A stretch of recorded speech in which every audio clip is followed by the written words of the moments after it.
Sports betting season is in full force with the NFL officially back, which means you need a sportsbook with integrity and longevity like BetUS. BetUS have been pioneers in the sportsbook industry for almost 3 decades, thriving and paying their loyal customer base. And they have loads of bonuses. Join now at betus.com today and receive a 125% sign up bonus by using bonus code Chicago125. BetUS is known as America's favorite sportsbook for a lot of reasons. BetUS has your NFL games with team and player props and loads of NFL futures and odds. In addition to the NFL, you can bet on college football games, PGA golf, UFC matches, and more. They have every bet type imaginable, and the BetUS mobile platform is easy to use with full betting options. Follow my lead and get your phone, online, and social sports betting partner with integrity and longevity like I did. Cash in on your 125% sign-up bonus at betus.com with our code Chicago125. BetUS. You bet, you win, you get paid. BetUS. Welcome back, Bears fans, to another episode of the Chicago Audible. It's Wednesday, October 6th, 2021, which will be known as the day in history that the Chicago Bears officially announced that Justin Fields is the team's full-time starting quarterback moving forward. That's right, Justin Fields is officially QB1 for reals this time. I'm Roswell DeWitt, and I'm joined by my co-host Nicholas Moriano. This week's show, this is going to be our Week 5 installment of Meet the Opponent. We're setting our sights on the 3-1 Las Vegas Raiders, who are coming off their first loss of the season as they fell to the Chargers on Monday night. What type of team are we up against? Just how will the Bears be challenged? And where are some maybe potential ways the Bears can exploit the Raiders? Those are all great questions. We're going to get some answers soon. We'll welcome our this week's guest, Scott Gulbransen of the Silver and Black Tonight and Today radio show over on the Mightier 1090 AM station over in Southern California. But before Scott comes on, Nick and I decided that, hey, you know what? Maybe we should start a little early to talk about Justin Fields a little bit. I mean, he was anointed the team's official starting quarterback today, and we figured, you know what? That is worth some discussion. So, Nick, I wanted to hand it over to you. I just want to know, where were you when the news broke? I was at work, and there's a bunch of notifications popping up on my phone. I couldn't look at them. I was working with a student on a paper, and then I see Justin Fields is named the starter. And at first, I didn't think it was the starter for the entirety of the season moving forward. And then I got a chance to kind of listen to Matt Nagy and then also see what he had said. And this is going into the Week 5 game. Wasn't this the same week that Mitchell Trubisky also was named the Week 5, in Week 5? So I connect the dots there, but it was a sense of relief, honestly, because I think this, who's going to be starting, who's going to be the backup, this carousel of questions that, the media would ask and Matt Nagy would give no answer to. I think it was just time to be done and over with that. And Matt Nagy said that the process was sped up because of Andy Dalton and the injury that he suffered, but also seeing how, Justin Fields handled things. So it was the right thing to do. And I think it's the right move for the Chicago Bears moving forward in terms of what they think their strengths are as an offense and how Justin Fields can really capitalize on those strengths. Yeah, I'm elated by this news. Like you, I was at work, so I was going through all the things, saw it kind of break. I was like, no way. Like, Nagy figured it out. He let some of that either, ego go or just his resistance to make this kind of decision. And he's been sticking with that plan that he's had all offseason, maybe a little bit too rigidly. But at this moment, I can at least be proud that he was able to kind of pull the trigger a bit and make a decision like this. He didn't have to. We probably could have rolled with another week of Justin Fields as the starter with Andy Dalton, quote, working his way back from the injury. Mason can give us, his kind of insight on that tomorrow during our preview show. But Nick, why do you think now was the time, even if they did have maybe an out for another week or two? Why does it make sense to do it today? I think they had seen enough.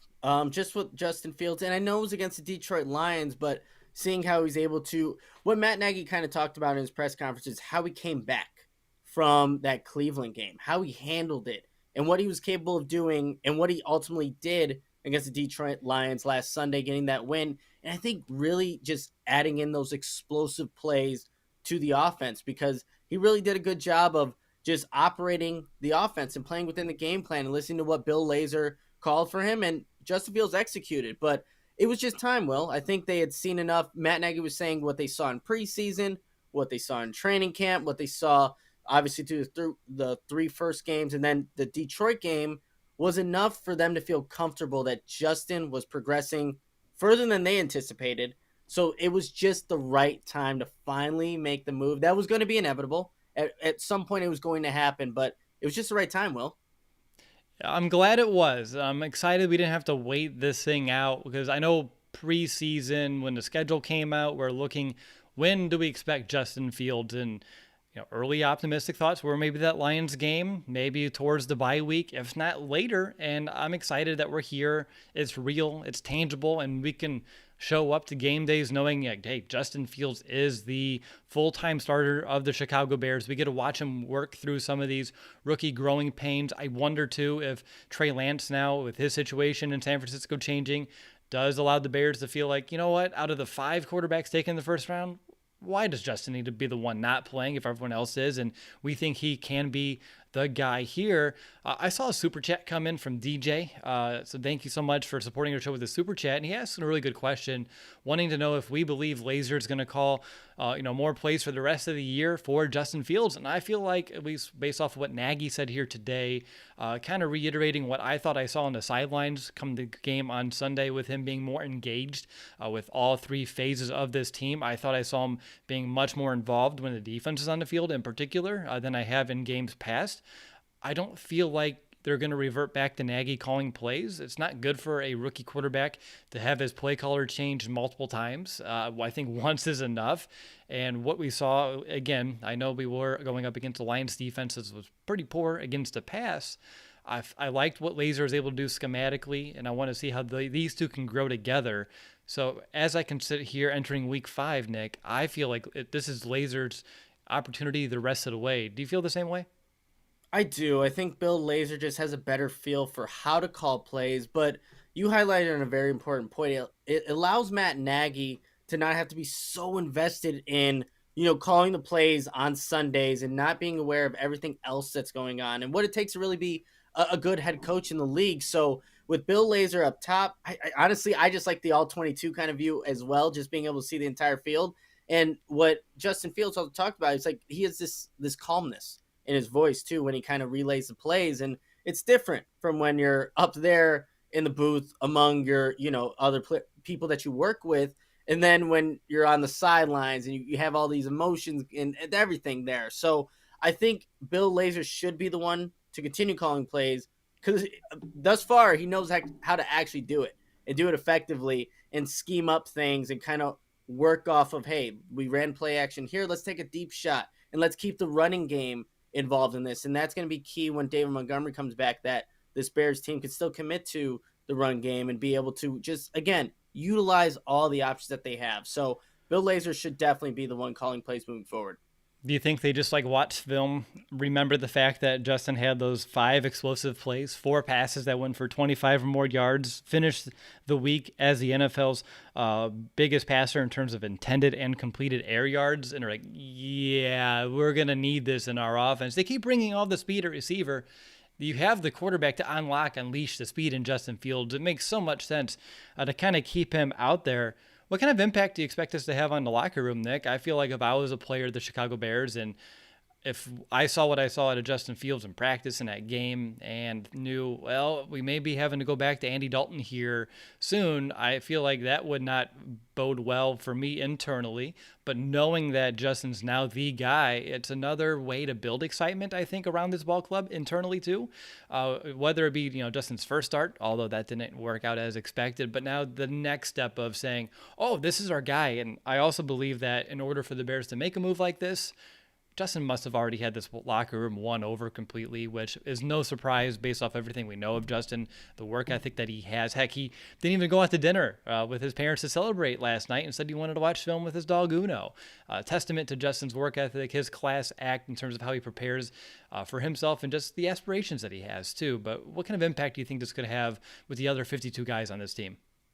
I think there's a sense of relief, right? Just because they know that, hey, Justin's going to be the one out there. And this is not, a shot at Andy Dalton, because in the games that he showed that he can operate the offense. But I think there's just more that the offense itself and really the team itself feels when Justin Fields is out there operating this offense and what he's just capable of. So I think there is a sense of relief, and with Justin Fields, just the person that he is, like this locker room, obviously from day one has just gravitated towards him, and all the veterans have said he's not like any other rookie. He kind of has like this veteran like a aura around him, and how he approaches things, how meticulous he is with his work ethic and things like that. And like the anecdote you shared about him not wanting to go celebrate with his parents when he knew he got the starter job, that just shows the professional that Justin Fields is, even though he's,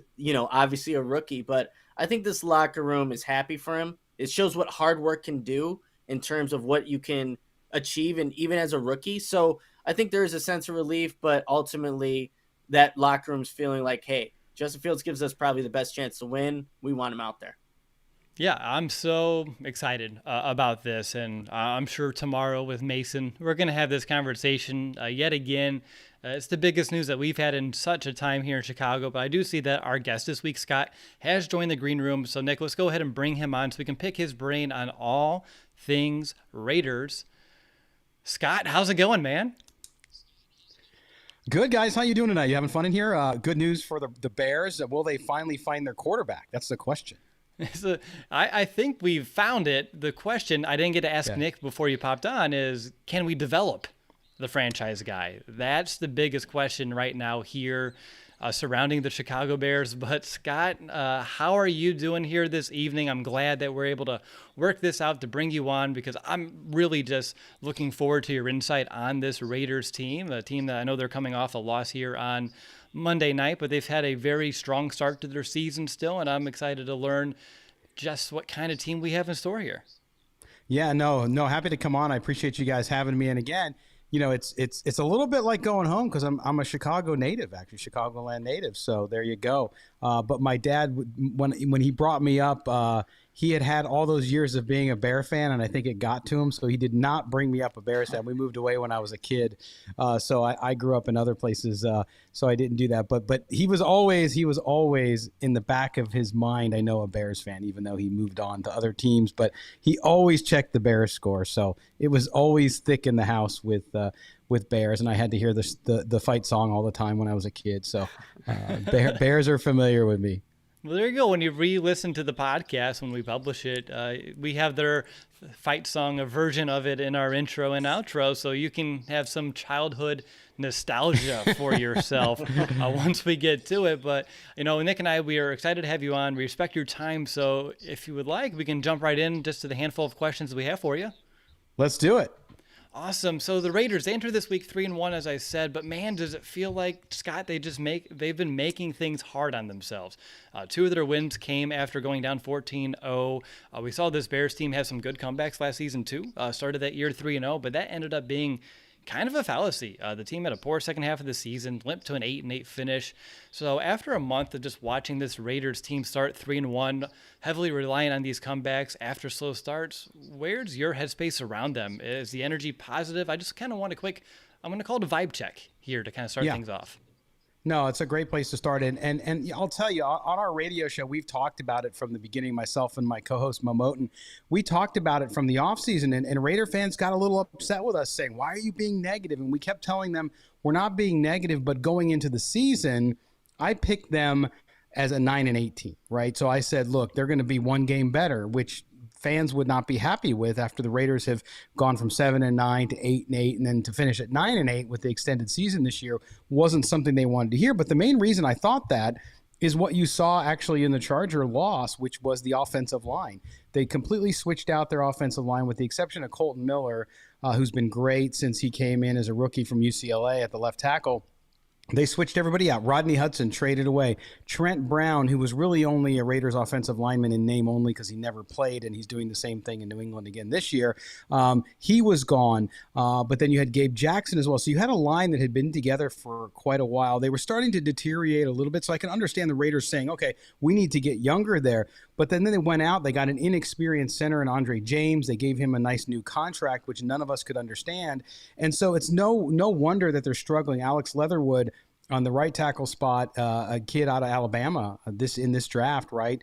He's a good player, but he's got issues too, and he's struggling as any rookie does at tackle for the most part in the NFL. And so I wasn't surprised by the struggles early and the offense actually starting off slowly in those games and them having to come back to win. And it finally kind of caught up with them with the Chargers, who I said going into that game that not only was it a massive game for them because it's a divisional game, but also it felt like a playoff game in week 4 because the Chargers were the most balanced team they had played. They had played a good defense in Miami.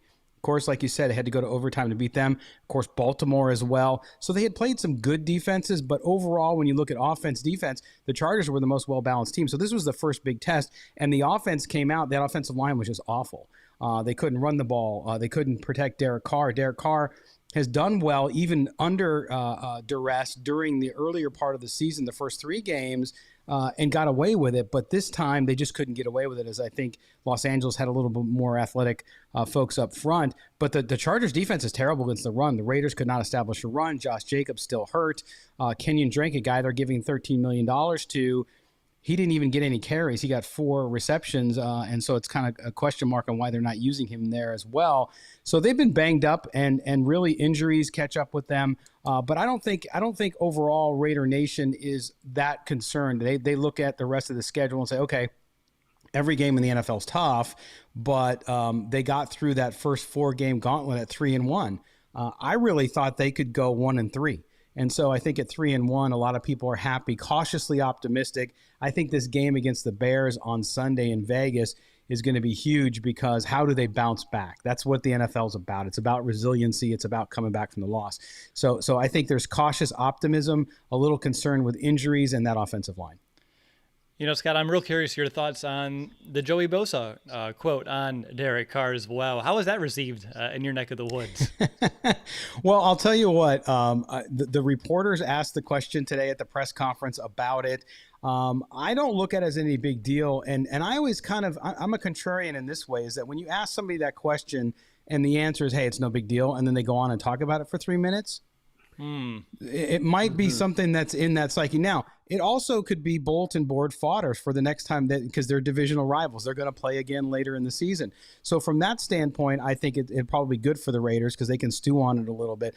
But I was concerned because it seemed the media pool was a little more concerned with it than the Raiders were. Max Crosby, the defensive end, the young defensive end who's off to such a great start this season, they asked him about it, and he kind of seemed like, okay, we're focused on Chicago. Like, who cares what Joey Bosa said? And Joey Bosa said a bunch of stuff after the game about the referees too, which he's going to get fined over. And so, there's some gamesmanship going on there. But overall, I say, look, you know what? They're professionals. Derek Carr talked about it, said he was a little pissed off today about it. Who wouldn't be when somebody calls you soft? Right. I mean, yeah. If you don't have a pulse, if somebody calls you soft and you're not, but overall, I don't think it's going to be that big of a deal until that week before the next Charger game. And then I'm sure it'll be everything. And Scott, like, speaking about Derek Carr, besides that, that comment, really, I think he's been having a phenomenal season. What do you make of the season he's had through 4 games so far? Well, it's been remarkable because with the exception of the Charger games where I saw, I think, some of the things that I had seen in previous years where he didn't deal with pressure as well. Now, he was under more pressure against the Chargers than I think in previous games, even though there was plenty of pressure then too. He just seemed to regress a little bit. I don't know why that was. But overall, he's been fantastic. I mean, you look at his stats and what he's been able to do, leading the league in passing yards, 1,399 now, so just under 1,400 yards. He had a couple picks, including a pick 6 that he owned and said, hey, that was my fault. But overall, he's been great. And I attribute that to confidence in the system. It's a 4th year in John Gruden's system. He's learned it. He owns it. He's familiar with it. And he's been able to do things and have a better pocket presence, really. He's been stepping up in the pocket. A lot of the criticism of Derek Carr over the years has been he gets too nervous in the pocket. He gets happy feet when he's under pressure. This year, we haven't seen that. Saw a little more of it in the Charger game, but I don't think it's a long-term thing. He's been able to do that. That means he's reading off his progressions and being able to find receivers downfield. It also helps that his young wide receivers, Henry Ruggs III from Alabama last year, also Brian Edwards, and then you have Hunter Renfrow, as we call him, third in Renfrow, and then, of course, Darren Waller, who's top 2 tight end in the NFL. those guys now, he's spreading the ball out even more. So he's finding his receivers. So you can see that he's going through his progressions downfield and finding the receiver and creating plays. And I said it after 3-0. I said the reason the Raiders were 3-0 was simply because of Derek Carr. Yes, the Raiders defense is much better than it's been in the last 5 years. But at the same time, Derek Carr has taken that team on his shoulders and won 2 games in overtime. And he's going to have to do that again, I think, for a while until they can figure out what they're going to do with that offensive line. Yeah, Scott, you mentioned it. The Raiders, when I watch them play this season, they're playing real selfless football, really spreading the wealth on that side of the ball. I know Henry Ruggs, he's that deep threat, all the speed in the world. I think he's the only player in the NFL with 10 or more catches that averages over 20 yards per reception, just to put that in perspective. But you mentioned Mr. Third Down, Hunter Renfrow. What makes him just so good in that regard so far this year? Boy, I'll tell you, and I'll tell you the story of the first time I met Hunter Renfrow in person. And we were going to a community event at a high school in Las Vegas where they were doing something with the Dairy Council of Nevada about feeding kids in the morning. And so we get to this high school and I'm outside. It's very early in the morning. I get there, a car pulls up, this guy gets out. It's Hunter Renfrow, right? And Hunter Renfrow, if you see him on the street, he looks like your 7th grade math teacher, okay? And I'm not exaggerating. He just does. So he walks up to the door, and I knew who he was. And I introduced myself. And then the door opens, and it's the security guy from the high school. And he says, "Oh, are you a student? Do you want to come in?" He said that to Hunter. So again, I only share that story because, when you see Hunter Renfrow on the street, you're like, this guy can't be a professional athlete. But on the field, this guy's moves, if you watch a tape of him, if you watch the All-22 and you see what he does, his moves, his quickness, his lateral quickness, he's not Henry Ruggs. He's not going downfield for 60 yards. But when he gets the ball, he makes people miss. The cuts, the ability for him to run routes is amazing. And you saw him a couple times, even against Derwin James of the Chargers, take him out of his shoes. So he's very elusive. And the thing that I equate that to, and Hunter was on our show once a week last year, so I got to know him pretty well, is that he puts in more time and effort to improve and to study and to work on his technical game, so much so, and you see that on the field. And now in year 3, he's really starting, I think, to separate himself and to show what he's able to do. And that quickness that he has really just makes tacklers evade him. He also creates in space. If you give him the ball in space, again, he's not that assuming. So people, I think, take him a little lightly, including opponents, and then he'll put a quick little move on you, and suddenly he's got 10 more yards. Now, Scott, with how the Raiders have been playing offensively, it has been very pass-heavy oriented, second in the league in pass attempts. With John Gruden, I know he wants to establish that run, and it just hasn't been happening. What's been maybe obviously the offensive line has a part to do with that, but is this something that the Raiders, they want to stick with moving forward, being so heavy reliant on this passing game? Or, I mean, at some point this rushing attack has to catch up. Oh, absolutely. No, and the answer is no. They don't want to be a primarily passing offense. As you said, John Gruden needs to pound the rock, as he calls it, and I think that's been part of the problem too. If you look at the Raiders, Peyton Barber, a guy they signed off of the waiver wire from Washington, Peyton Barber lost his job to an undrafted rookie free agent in Washington. They bring him in. He is their leading rusher right now. He had one good game. He got 111 yards a couple weeks ago in one game. It was a career high for him. He's got 143 on the year. Josh Jacobs, of course, been hampered by an ankle injury and turf toe. He's only got 74 yards. That's your number 1 running back you drafted in the first round. And then Kenyon Drake, a guy I actually thought was a great signing for them as a spell for Josh Jacobs, as a guy in case Josh Jacobs got hurt. Kenyon Drake's not getting any carries. He's got 46 yards. He is very effective in the passing game, so they have been using him there. But it's really a trouble, and it starts with that offensive line. They're not able to establish the run like they have to. Now, they played some pretty good, dang good defenses, including Pittsburgh early on, who was a little better, and now they've seemed to falter. But I think that they have to do something there. They have to figure it out, and that starts with the offensive line. They're not able to create the opportunities for those running backs to find it. And it also seems that the Raiders have been quicker to give up on the run during some of these games, and I think it's just John Gruden realizing what he's dealing with.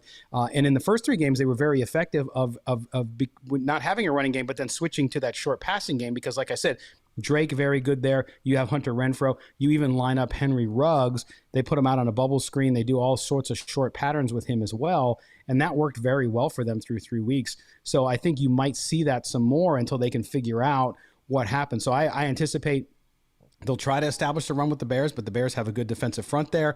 And so they may have to go back to that short passing game again. And if they can't do that, then I think the Raiders will be in trouble against the Bears defense.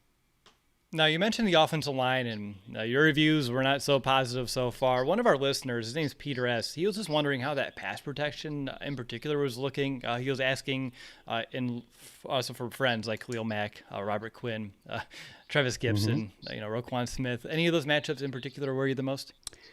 All of them. I think you look at the Bears. I mean, between those three guys, there's like 10 sacks or 10 and a half sacks, whatever it is.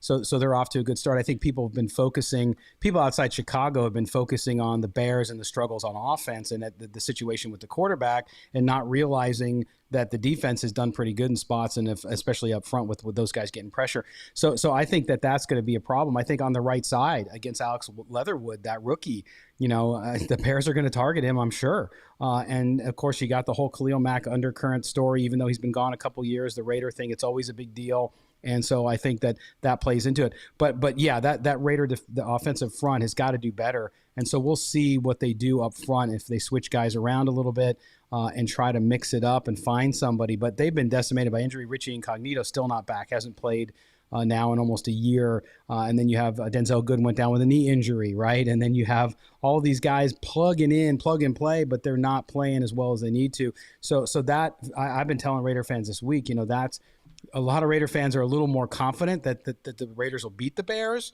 And I keep saying, yeah, don't be so confident, because that defense is always something to be reckoned with. And if you allow that to happen, boy, it's going to be hard. If your offense can't get going again, this Raiders team might struggle.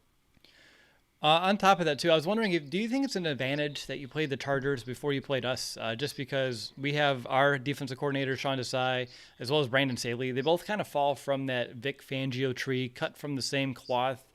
Do you think Gruden's going to be able to take what he saw last week and come up with a decent game plan against this style of defense? Yeah, I mean, that's a good question. I think it's, as you know, it's all about preparation, and the fact that there are a lot of similarities there will help them. I think it'll help especially the young offensive linemen to know what's coming a little more. And so when they review that film, which I'm sure they started in earnest today, they're going to be able to, I think, recognize some things that they didn't. But, you got to give the Chargers credit too. Last week, they did some different things that I don't think the Raiders were expecting. So I would imagine the Bears will have their surprises as well. But yeah, I mean, it certainly helps. And John Gruden, overall, as a player personnel guy, that's a whole different discussion. But as an offensive coach, he's still pretty good, and he's still very creative. So I would anticipate that they will have learned from last week, and they'll start to put some more wrinkles in their offense to try to catch the Bears off guard. All right, Nick, any other questions for this Raiders offense? Are you going to do your Gruden impersonation that you haven't done in about 4 years? Yeah, we're going to leave that in 4 years ago. But I do have one question for you, Scott. What do you make of the slow starts? 5 first quarter points all season. It kind of seems crazy because of like some of the numbers that Derek Carr has put up. But what do you make of these slow starts for the Raiders?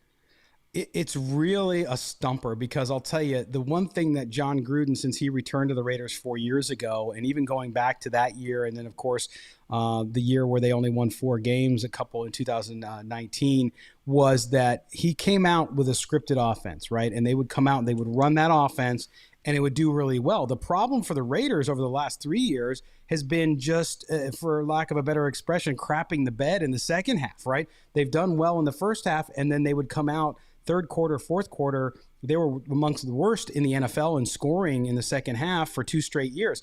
And so now it's flip-flopped, and it's hard to figure out because they were so good in the first quarter before. And so I don't know. I think there's something to be said there for that change up front with the offensive line.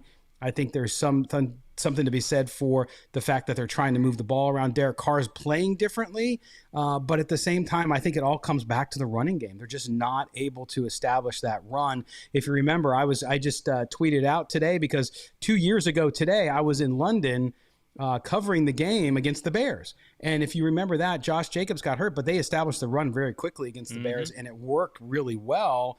And I think that's what the Raiders have to do. It's not about the fact that they have to have a guy rush for 120 yards every game, but if they can soften up the middle a little bit make them respect the run, then the Raiders offensively, I think, get going much faster, and they just haven't been able to do that. So that's what I equated to offensive line not being able to establish the run early so that they can open up that passing game and especially get the ball to Darren Waller. You mentioned Waller. That's my one final question here. Bears have been very good at limiting productions from tight end so far this season. I know Waller's kind of a different beast. What does he either bring to the table himself, or what do the Raiders do schematically to kind of make him be such a vital force of this offense like he has been? Well, the thing that makes it difficult for teams with Darren Waller is the fact that he can line up anywhere. He'll line up in the slot. He lines up outside. He lines up inside in jumbo packages, 3 tight end packages. And he's just so physical, and he's just such a physical. I mean, he really is, if you think about it, like the biggest wide receiver out there, right? He's a guy who has the ability that you would see from a wide receiver, but he's got the size of a tight end. He's also got amazing hands. And so if you get him in any one-on-one, which has been less and less now as teams double him up, the problem is you double him up and then you're leaving open Brian Edwards, you're leaving open Henry Ruggs downfield especially. So that's helped him as well. But I think it's his desire to always be near the ball, to always get open, and he's a mismatch just so often. And it's hard for defense, even when defenses planned for him. For example, when they played Baltimore, they planned for him. They really played him. They just couldn't do it. They couldn't keep it up. Now, each team's a little different depending on the talent, but that's what it is. It just creates mismatch. And then when he's on the field, you just don't know where he's going to be and where he's going to line up. And that often creates the mismatch, but it also creates confusion on the defense. And so far this season, what that's done, he had 19 targets the first game, and then each consecutive game had less and less. And that's because he becomes a big decoy there and allows the wideouts to get open, and Hunter Renfrow underneath too, coming out of the slot as well. So that's why he's just so dang hard to cover. He's such a great athlete. And of course, his personal story, he is just a man focused on being the best player he can be. And so he works hard at it. 19 targets in a single game. That's a lot, to say the least. And I'm sure you're thankful, even though he's a great player, that they are spreading it a little bit more than that for sure. Yeah, absolutely. All right, so we're going to switch our attention over to defense with Scott in just 1 minute. But first, I have to share a quick message from our friends over at Manscaped. Autumn is in the air, the pumpkins are in the patch, and our friends at Manscaped are here to make sure you don't carve your pants pumpkins when you're grooming, if you know what I'm saying. Make sure you're keeping things fresh this fall with the leaders in male grooming and their brand new 4th generation performance package. Boys, get ready for a cuffing season like no other. Ready to take the leap into fall with Manscaped? Join the 2 million men worldwide using Manscaped by going to manscaped.com for 20% off and free shipping with the code FANSIDED20. First off is the new Performance Package 4.0 includes that new Lawnmower 4.0. If you're looking to cozy up this fall, this trimmer is essential. And you have to seal the deal with Manscaped's liquid formulations, the Crop Preserver Ball Deodorant. Everyone knows pumpkin spice lattes and ball deodorant just go hand in hand. So again, you can get 20% off and free shipping with the code FANSIDED20 at manscaped.com. That's 20% off and free shipping with the code FANSIDED20 at manscaped.com. Make your balls a priority this fall. Choose Manscaped, and your balls will thank you. All right, I'm your host, Will DeWitt. You're listening to the Chicago Audible Podcast. I'm joined by my co-host, Nicholas Moriano. We are joined by our guest, Scott Gulbransen, who is giving us the lowdown on all things Raiders. We talked about the offense. Now it's time to look at the defense. And Nick, I'll hand it over to you first. What do you want to learn about? Well, Scott, I just want to know where the health is with this Raiders defense. They lost 3 cornerbacks throughout that game. Like, where are they at this point? I don't expect you to give me like a scouting report in terms of who will play on Sunday, but losing your starting corners and then having your nickel go out too, that can't be easy for any defense. No, and that's the thing. The Raiders have had to endure injuries all over the place early, and it was kind of one of the stories that I always tried to remind fans when we talked to them on our radio show was to say, hey, listen, this team is deeper, but you're also going into that depth because you're losing guys to injury. I mean, Trayvon Mullen, who they lost again, and we're still waiting for, of course, as you know, we won't know more until later in the week on their actual game progress. But Trayvon Mullen, the young corner who's done really well, he's been injured in every single game, and this last game went out permanently. And it looks like he's going to be out for a while. And they signed Brandon Faison today, a former Charger defensive back as well, to replace him. So that tells me Somebody's going to be out. Damon Arnett also injured. Damon Arnett, the disappointing first-round draft pick out of Ohio State. And so they're banged up on that back end, and that's a big concern because that Raiders defensive backfield has done better so far this season when they've all been out there and healthy. They signed Casey Hayward Jr., of course, the veteran who's been a steadying presence back there as well. Jonathan Abram, the safety, he moved from free safety, which was not really the position he should have played in, to box safety. He's done really well, frees him up to be the athlete that he is.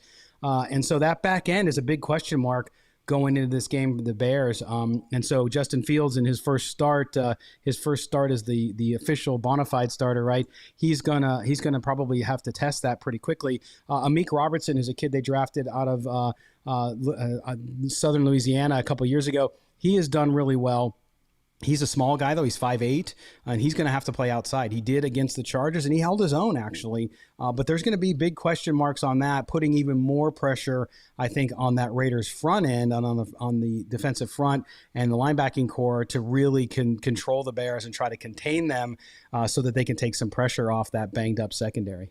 Scott, when I look at this defense using like a super macro lens, they appear so far to be just average in both yards and points allowed. I think they've had some good stretches, but also I think they have some items to prove here. I just want to know, when the defense is working well, what's the driving force behind it? And has there been a thing or two that you've seen offenses consistently do that has given this defense some fit so far? Well, it's interesting because when you talk about kind of them being average, for Raider fans, they're crying because they're happy they're average, because that's how bad Raider defense has been over the last 5 or 6 years. Yeah, so with a high flying offense, if you can be middle of the road, you could probably be a playoff team. But for them, yeah, I mean it's been rough. I think the run, they got gashed against the Chargers again in the run and the short passing game, which is surprising just because they did improve their linebacking core significantly over last year. They had Corey Littleton, who had an off year last year, who they signed big contract with from the Rams 2 years ago. He's played much better, and he's a coverage guy there as well. And then you add in Denzel Perryman, who they signed as well and actually traded for. So they've made strides there, but they're still having problems stopping the run. They've also done better up front. They've pressured the quarterback. If you look at quarterback pressures for the Raiders and what they've been able to do with that new defensive line, including Yannick Ngakoue, including Max Crosby, and then in the middle, Darius Philon, and some of those guys have done really well. The problem is it's when they get to the second level that they've had some trouble, and so they got to be better against that run. And so if I'm the Bears, I'm going to try to establish the run and do it quickly. And I would also do the quick passing game. So and that fits obviously with Justin Fields being a young quarterback. They're going to try to make it easy, and I'm sure Matt Nagy will try to help him out and get him into a rhythm quickly. And that's where we've seen trouble. And we saw with the Chargers. Yeah, Justin Herbert can fling the ball downfield, and he did. But if you look at what they were able to do with the tight ends, what they were able to do with their wide receivers, Austin Eckler is a perfect example. If I'm the Bears, I'm looking at what they did with Austin Eckler, and I'm like, yeah, let's do that. Because that's where the Raiders have struggled. Because when you go down or when you pass back in the pocket, the Raiders have been able to get the rush home, not always resulting in sacks, but they're getting a lot of pressures. They're getting a lot of quarterback hits, and that's been very good for them so far in the season. But it's that run and that short passing game that's been very difficult for them to stop. Would you expect that pass rush and getting to after Justin Fields to kind of continue this week for you guys? Is that your expectation?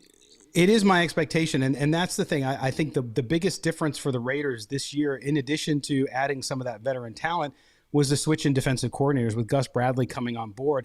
Gus Bradley doesn't blitz, though. They've blitzed 4 times in the whole season. So they're getting that much pressure with 4 guys up front. And so I would expect them to stay with what's worked so far, and then maybe some wrinkles up front and maybe some different looks because of the troubles on the back end with injury. We'll have to see what they do. I still think they could probably move some guys around back there to see what works. But certainly that's going to be a liability for them. They're going to have to play through it.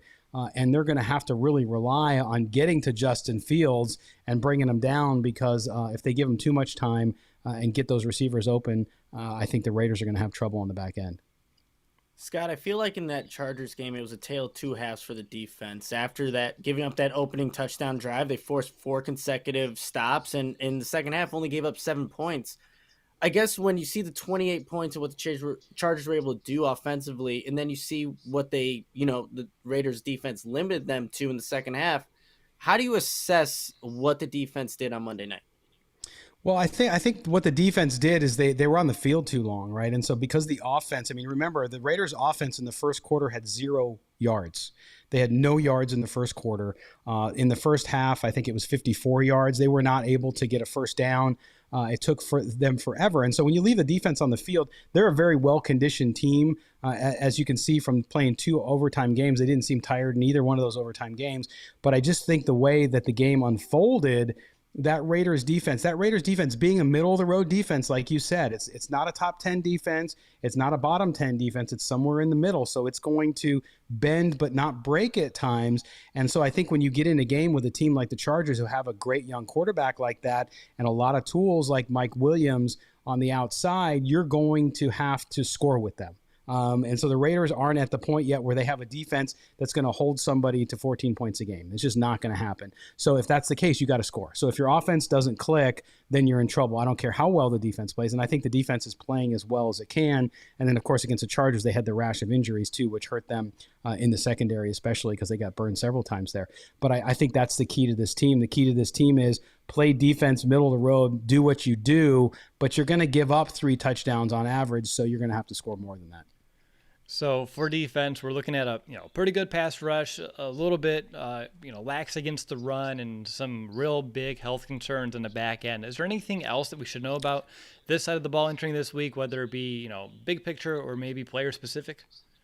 No, I mean, I think with all the injuries in the backfield, it's kind of gonna eclipse one of the guys that they drafted out of Illinois, actually, in the 5th round this year, and that's Nate Hobbs. Nate Hobbs is playing amazing. The kid plays like he's a 5-year veteran, and he's done an amazing job. So it'll be interesting to see what he does on Sunday. But he's a guy to keep your eye on out there, as is Jonathan Abram. I think with Jonathan Abram at that box safety position, with what they're dealing with, they're going to have to use him in new ways to try to create pressure. So they might. Gus Bradley's just not going to blitz that much, but I wouldn't be surprised with a young quarterback there if they bring Jonathan Abram up to the line and blitz him once or twice during the game at key points to try to get to Justin Fields and to try to do something again to alleviate that pressure on the back end. Nick, anything else that you want to ask Scott, either on defense or any other bigger picture items that are kind of on your mind? Yeah, just last thing, very specific. The Raiders defense, when facing 4th downs, they have given up a 32.7% on those 3rd down or those 4th downs. I'm just curious, how frustrating is that maybe sometimes knowing that the defense can get to that 4th down marker and then, maybe give it up? Actually, the number 60% of the time. So 23rd in the league. So, well, I mean, again, how frustrating is that seeing, again, middle of the road defense doing everything right for, 3 downs and then that 4th down, things you tend to go the other team's way. Yeah, it's real interesting, and I think some of that's a little bit of the scheme and what they do in situations like that. It's also a little bit of who they've played and what those teams have done offensively and the looks they've given them on 4th down.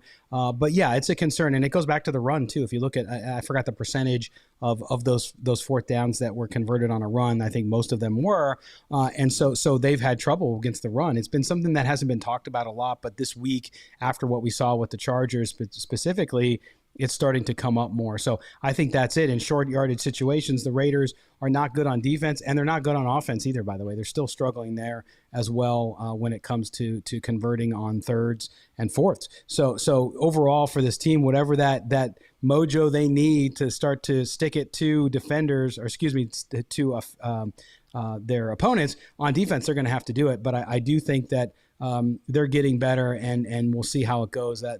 That scheme will decide a little bit there, but we'll have to see what happens. But definitely a weak point for them, and we'll see if they can get better at it against the Bears.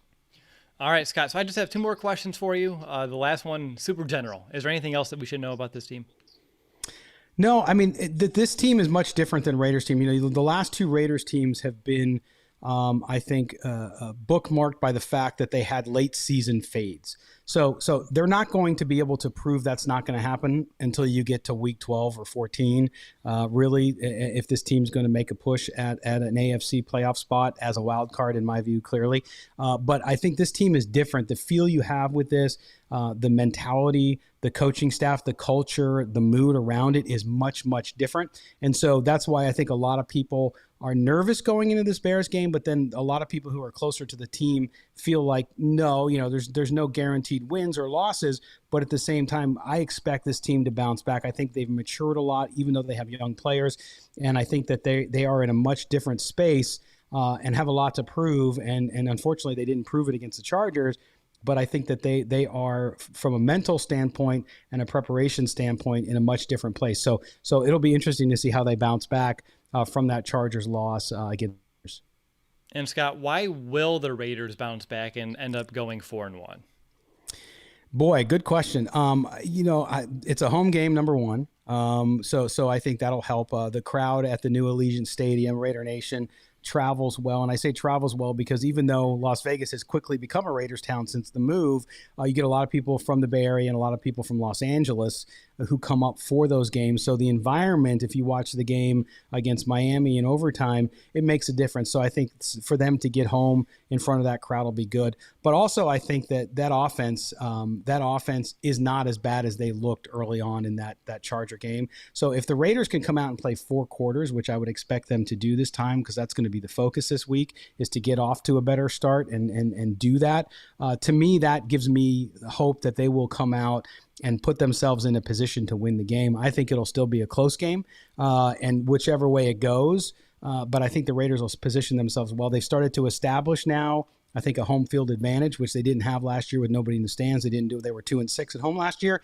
So I think that'll be a big part of it, and this team will do it. It's just the injuries are stacking up. That's the biggest concern. And so my little bit of doubt there on whether or not they're able to bring it home will be based on whether or not they can keep that Bears offense off the field as much as possible so they're not exposed on that back end if they're very thin. Look at you getting ahead of it, because that was my second part of my final question was, what would it take for the Bears to win? Is there anything else that you would like to add other than keeping that Bears offense off the field? Yeah, I mean, I think, look, if the Bears can establish the run and they can go and get the passing game established, if Fields can come out and get into a nice rhythm early and continue that game and expose the weaknesses on the Raider defense because of injury, then they should have a good night. I mean, afternoon. They should have a good afternoon, because to me, that's going to be the problem with the Raiders. They're going to have to, and that's what Nagy needs to do, is he needs to attack the weaknesses of that Raiders defense, knowing that you're going to have mismatches with a 5'8" cornerback, knowing that you have 2 guys already out, and that they are going to be a little slower on that back end, and they're going to be a little more vulnerable. And then, of course, if you can establish the run game, right? So if you can get that run game going too, which of course includes Justin Fields, then suddenly I think that's another wrinkle, having a running quarterback. Of course, they did well overall against Lamar Jackson, but again, that was with a fully healthy defense, so we'll have to see what they do. But I think the Bears, if they can establish the run and then start attacking the outside with some of those second, third string guys on the cornerback, they could be trouble for the Raiders, and that might be a key success for them. Excellent stuff throughout the entirety of this segment, Scott. Thank you again so much for hopping on our show. I learned a lot about the Raiders. I'm sure Nick feels the same. And if we're learning stuff, I'm positive that our listeners are as well. And I know this was rather short notice this week, and you're on a short week on top of that. So again, I just want to express our appreciation for you taking some time to help us out this week. No, my pleasure, guys. You guys do great work, and always good to talk to the folks in my hometown, the place of my birth, Chicago, and can't wait to get back there soon. Sounds great. Thank you again. You feel free to bounce, and I think Nick and I have more Justin Fields talk that we want to get to. At least I want to. Thank All you, right, Scott. guys, take care. Enjoy the game on Sunday. Thank you so much. So anyway, Justin Fields, like Raiders schmaters, man. No, I'm kidding. Scott did great work. Appreciate his time here on our show. But getting back to Justin Fields, I do think where I want to kind of steer the conversation that we started at the top of the show is the question that I kind of posed to Scott is, can the Bears develop a franchise quarterback. And I don't know if you have that answer, Nick, or if anyone else do, but I think that's a valid concern that I have. Do you share that, or are you just gung-ho riding the high and like this is all going to work out? No, because we've done that before, and we've seen where it's kind of put, fans in a dark, dark place with Mitchell Trubisky. So there's always going to be question marks whether the Bears can actually develop a quarterback.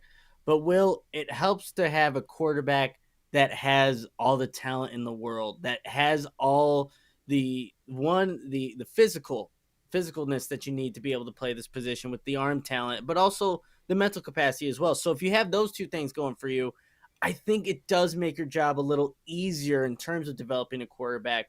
But yeah, I'm not going to say like, hey, 100% confidence that the Bears are going to do this right. We haven't seen that. We've never seen that. No. So I can't express confidence that it's going to happen this time. But man, it's hard to picture a scenario where a guy like Justin Fields goes wrong. And I wouldn't blame it on him. All the blame would go on what this Bears coaching staff could do. But, for the sake of Bears fans, for us too, the podcast, we hope that Justin Fields turns out to be the guy that we all know he's capable of being. Right. You and I, we're coming up on our 600th episode, which should be the post-game show, by the way, which is remarkable. And I think it happened when, after we drafted Fields, you and I were talking offline. I'm like, I'm ready for like the next 1,000 episodes about the Justin Fields era. Like, it rejuvenated me and like some of the gumption to keep this show rolling full steam ahead, because when it gets as dark as it did in the second half of last season, boy, does it get real tough to get on and talk about a pregame show and a postgame show, and it's loss after loss after loss. But having a guy like this here to talk about in official capacity now, especially, it's so nice. It's a fresh of breath air, and I'm looking forward to, even the bumps in the road. And we need to understand there will be bumps in the road, so that way when we hit them, we don't freak out. We just know it's part of the journey that's ahead of here for us. And when we were going through these offseason talks too, Nick, a lot of speculation was about the fate of a Matt Nagy and a Ryan Pace. And, before they drafted a quarterback, we thought their lifespan was, potentially on life support. And now with drafting a quarterback, you have more of a grace period. If they royally screw this up this season with Justin, is there a chance they figure it out this offseason again? Like, okay, no, you don't get that grace period. And that may be more of a Nagy question than a Pace one at this stage. But I'm just curious if there's still a way for Nagy to work his way out of Chicago, or to save his job with, depending on how the Justin Fields, I'm not going to call it an experiment because he's not an experiment, but experience goes here for the remainder of the season. I think one way Matt Nagy can lose his job in Chicago, for the 2022 season, is if he were to revert back and try to take the play calling back. Things go south, like we've seen it happen every single time. And then we just see that, one, it's just not working out. There's too much of that pride that I think Matt Nagy displays in, just who he is. And I get it. You were brought in to be this offensive guru, and it just happens that you're not. You're not capable of doing it to the best of your ability with the players that you have around them. But if that were to happen at some point this season, like maybe it's not even that Bill Lazor's doing a bad job. Just Matt Nagy feels like, oh, I've learned it. And then things were to go south, and you see it in the play with Justin and the offense, then you're out. And it could also be, you can also be out of a job, honestly, if you look. I don't think the Bears need to make the playoffs. I really don't. They don't need to make the playoffs for Matt Nagy to keep his job. I don't think that's the case, especially now that Justin Fields is starting, week 5 from here on out. So it would just take, again, bad culture, just some things that are not really characteristic with what Matt Nagy's kind of instilled with this team. But I think what it would take would be somehow taking over the play calling duties again, which I think that's done with. I would hope it's done with because of what potentially Bill Lazor can do and expand on. But I think, honestly, Will, it's going to be really tough I know fans are like, fire Nagy, get Ryan Pace out of here. There's a lot of conviction with that. But I think it's going to be tough for either one of those guys because, one, we don't even know what kind of contracts these guys even have. That's been so secret in terms of the actual details of that. So nobody really knows, but I think it's going to take a lot to get either one of those guys out of Chicago, regardless really of how the season goes. Okay, so I guess where my mind's going next is how do we alter those season expectations a bit, right? Because we do have a different guy under center, someone that even though he's still learning the NFL game a bit and getting used to being, well, now an NFL starter full time, he does, I still believe, raise the ceiling a bit, at least the potential ceiling of what this season could end up being just because of his special arm talent, his leadership ability, and everything he brings to the table. As long as they offensively help him out, I feel like we could potentially have higher expectations for this season and how it could be. But you also mentioned, maybe not making the playoffs. I'm still borderline. I'm not saying starting Justin Fields this early makes the Bears a playoff team, but I do believe it makes their chances better than going back to an Andy Dalton in a week or two. It's all going to depend, Will, on how much Justin Fields is progressing each and every week, and then through all the days that lead up to game day. And the thing is, too, what we all have to keep in mind is that Justin Fields is not reaching his ceiling by the end of this season, by the end of this month. It's going to take time for him to do that, just because, again, of everything he's going to learn. So, but what does maybe I don't know if the right word is raw or just new Justin Fields still add to this offense and this team? That's a lot. We saw it just in just the 17 or 18 passing attempts that he had just last week against the Detroit Lions. So it's all going to depend on how much he can develop and what the guys around him are really, especially that offensive line.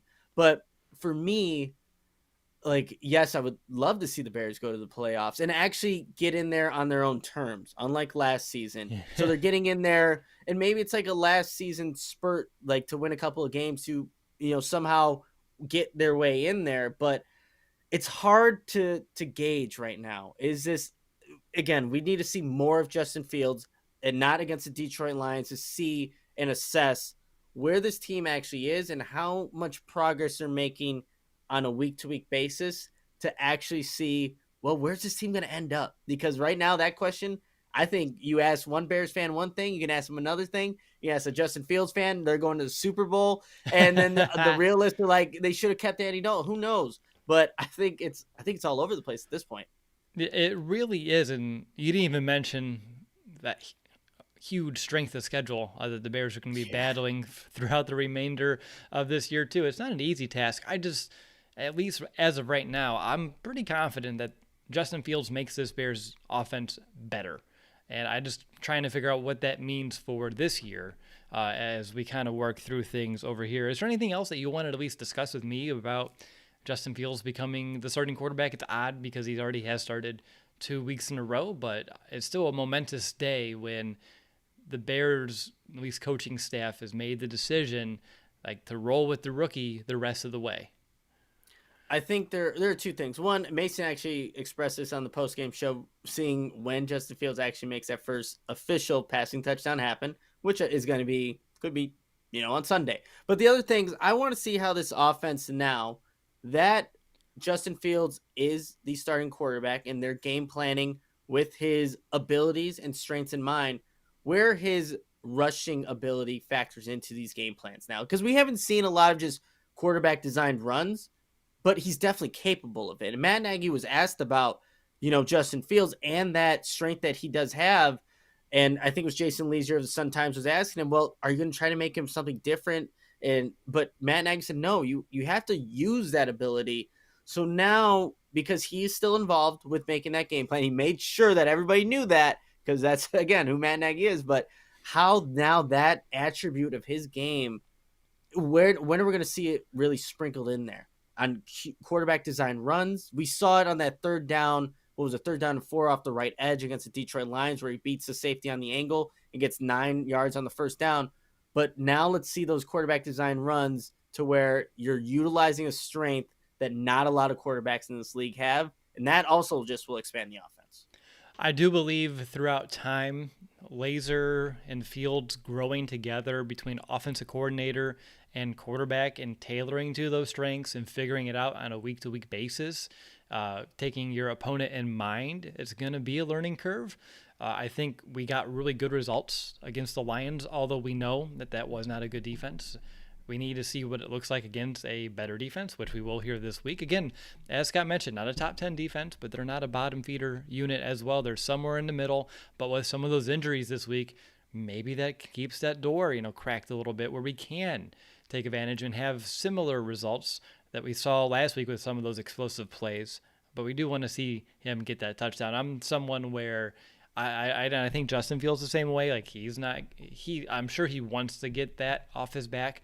But as long as they're winning, that can keep on going as long as it needs to be, as long as he's putting his team in a position to win, as well as the Bears are actually stringing together some of those dubs as well. And I think we mentioned it before, but if not, I just want to say, like, Andy Dalton has handled this like as a true professional, whether, supporting Justin, giving him that phone call, and them just talking and making sure that this doesn't change their relationship, because there's a lot of good things Andy can continue to help with Justin Fields. Same thing with Nick Foles on this roster. And even though the roles were reversed and Dalton, with that 1-year deal, kind of knew he was, after they drafted, Fields knew like his time was limited, but beforehand thought, hey, maybe this is an opportunity I can get one more shot down the line. He doesn't have a lot of tape to do it this year, so he's disappointed, but he's still handling it with class. Absolutely. He's been such a great professional and such a great teammate for Justin Fields, for Nick Foles. And that's going to continue, like Justin Fields said in his press conference today. But yeah, there's going to be a lot of behind the scenes stuff that he's going to do that's going to help Justin Fields on game day. And we're not going to read stories about it. He's not going to get the headline news about it. But because of who Andy Dalton is, how he kind of carries himself, he cares about this football team. And now he's going to do whatever is best to help prepare Justin Fields on Sundays for the Bears to win, because even though he's only been here a couple of months, he's fully invested. And I can't imagine how that conversation actually went between him, Matt Nagy, whether Pace was, whoever was involved. That could not have been easy, especially with, Andy Dalton's situation now bouncing from Dallas to Chicago after being a long-term starter in Cincinnati. Of course that's tough. He's a competitor, but he's handled it, like you said, Will, with all class, and he's just going to be such a great asset for Justin Fields in his rookie season, because this probably realistically is the last season he'll be working with him. And then we'll have to see how that quarterback room shuffles, again, going into 2022. But yeah, he's been such a great asset for Justin Fields. And honestly, this Bears organization, even though we got a lot of slack, he got a lot of slack from me when the Bears, signed him, because Russell Wilson's supposed to be the guy, but he's been really good for the Bears. I like where we're at. I liked when I visited the Bears website today, clicked the depth chart button, and saw Justin Fields listed as the number one guy on it. That made me happy, and I screenshotted it, and I've saved it in a folder. And this is one of those I look back at and this is the day. Like, this is when it made that shift. I still remember, as you said at the top, like, it's almost like 4 years ago to the day, or week at least, where the Bears gave it over to Mitch and all the buzz that was there. And it was a little different because we didn't get to see him beforehand. But I feel much more confident. I think with Mitch, it's like all those nervous feelings, like, what's this going to be? How's this going to work out? But with Justin, I'm confident he's the guy. I'm just not as confident in the organization to develop him to the level that I believe he can achieve, whether that be on the field, off the field, and his aspirations all the way around. But hopefully we got it and we can figure this out, even if there's some kinks to kind of iron out along the way. Also, I'm excited to see the bromance between Fields and Mooney continue to blossom. I saw the video of them kind of working out together, in their apartment or house, and all those targets that Mooney had last week. That's not a coincidence, Nick. If you see him off the field that much and how often they were clicking and how often Fields was looking to number 11 on game day, that's only going to continue to grow too. And that's a young duo, and they can become dynamic here sooner rather than later. So that also excites me. No, it is really exciting, and it leaves, I think, Bears fans hopeful for what is to come for this offense, especially those two. But yeah, seeing those two connect against Detroit, you just hope that continues all this season and definitely further beyond that. And it's different too for Fields entering this week, because weeks prior, you're trying to prove yourself to your guys. You don't know if you're going to keep this job no matter how well you play. And I think the confidence knowing, like, this team believes in me enough to anoint me the starter. This is my job now. This is my team. I feel like that's going to switch yet another gear into Justin Fields and what he's going to bring to the table come game days. And again, from a kid that continues to impress, every time I see him in person, I just get more enamored with his tools and his this ability to make big time throws. And let's see what he can do now, knowing he is officially the guy. Any final thoughts before we wrap up, Nick? No, but we'll see you tomorrow for the preview show. So look forward to that. Yep, a long night ahead, turning around 2 shows and getting back to our preview show. So thank you for that segue, Nick. Up next will be our full game preview episode. Nick, Mason, and myself will be giving you the inside scoop on all things Bears, Raiders, everything you need to know before kickoff. Before then, if you haven't yet, please rate and review our show over on Apple Podcasts. That helps us reach more Bears fans like you, like us, as well as when we're talking to some potential sponsors. It's a great number to kind of show them, as well as if it continues to grow, it just really helps demonstrate that you're there, you're listening, and can help us out as well. So tomorrow you'll get us for our game preview. But until next time, Justin Fields is officially QB1, and of course, bear down, Chicago.